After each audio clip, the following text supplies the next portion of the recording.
So hello guys, मैं हूँ राजा। आज मेरे पास ये स्पीकर बॉक्स रिपेयर के लिए आया होता जिसके अंदर कोई भी पावर नहीं था चालू के। इसके अंदर कुछ हिल डुल रहा था जिसके लिए आवाज़ आ रहा था। इसका मैंने नोटिस किया, जो चार्जिंग पोर्ट भी है वो टूटा हुआ था, शायद टूट के अंदर गिर गया, इसलिए साउंड आ रहा था।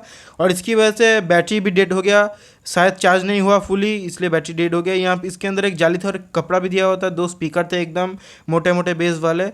यहाँ पे मैंने खोलने का शुरू किया तो खोलने के लिए मुझे स्क्रू ड्राइवर ही नहीं मिला, क्योंकि बहुत छोटा स्क्रू ड्राइवर लगता है, लेकिन मेरे पास स्क्रू ड्राइवर ही नहीं था। इसलिए मैं परेशान होकर मामू के पास ही चला गया और मामू के पास से ये दो स्क्रू ड्राइवर लेके आया। मेरे मामू भी एक टाइम पे एक इलेक्ट्रीशियन थे, उन्होंने उन्होंने ही मुझे ये सब काम सिखाया था, लेकिन वो खुद ही अब भूल चुका है, क्योंकि अपने जॉब के बाद से उन्होंने ये काम एकदम छोड़ ही दिया था। और इस साधारण इंसान अगर कोई काम छोड़ देगा तो आम बात है, भूल ही जाएगा सब चीज़ें। यहाँ पे मैंने स्क्रू खोल लिया अच्छे से, और यहाँ पे मैंने स्क्रू रखने के लिए कभी मैग्नेट तो कभी कप यूज़ करता हूँ, क्योंकि अगर एक दो भी स्क्रू खो जाए तो इसके लिए बहुत ख़राब है।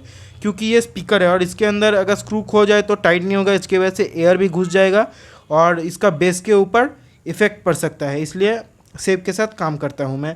यहाँ पे मैंने पीसीबी बोर्ड को खोल लिया। इसके अंदर दो मोटे मोटे अच्छे अच्छे स्पीकर थे जो मुझको बहुत ही पसंद आ गए।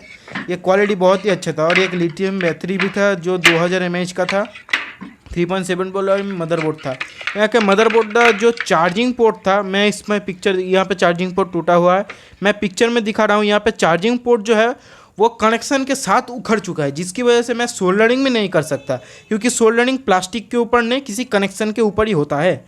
यहाँ पे इसके लिए मैंने बैटरी के साथ डायरेक्ट TP4056 मॉड्यूल बाहर में छेद करके जोड़ दिया और अच्छे से सभी कंपोनेंट में ऊपर सोल्डरिंग कर दिया। यहाँ पे मैंने एक गलती कर दी, जो TP4056 मॉड्यूल है वो चार्जिंग के समय बहुत हीट प्रोड्यूस करता है, जिसका मैंने ध्यान ही नहीं दिया, हीट का कोई व्यवस्था ही नहीं किया, जिसकी वजह से कस्टमर इस बोर्ड को लेकर मतलब उसके बाद दिन ही हाजिर हो गए। बोल रहा है कि चार्जिंग दिया था लेकिन जलने का बुआ है और ये ख़राब हो गया। तो मैंने ध्यान दिया, इसका मैंने कूलिंग ही नहीं ध्यान में दिया था। अब दूसरी बार मैंने इसके नीचे एक थर्मल प्लेट भी लगाया था, हीट सिंक प्लेट, इसके दोनों के बीच में थर्मल पेस्ट भी लगाया था और कनेक्शन के एरिया में ग्लू गन से ग्लू भी दे दिया था। अगर कोई लोहे का चीज़ टच हो जाए तो शॉर्ट नहीं होगा। यहाँ पे मैंने मेरी गलती की वजह से ही नुकसान हो गया मेरा। चलो कोई बात नहीं, ये सब होता ही रहता है, अगर गलती हो तो ही इंसान सीखता है। आपको वीडियो कैसा लगा हो, लाइक से सब्सक्राइब करो। Thanks for watching.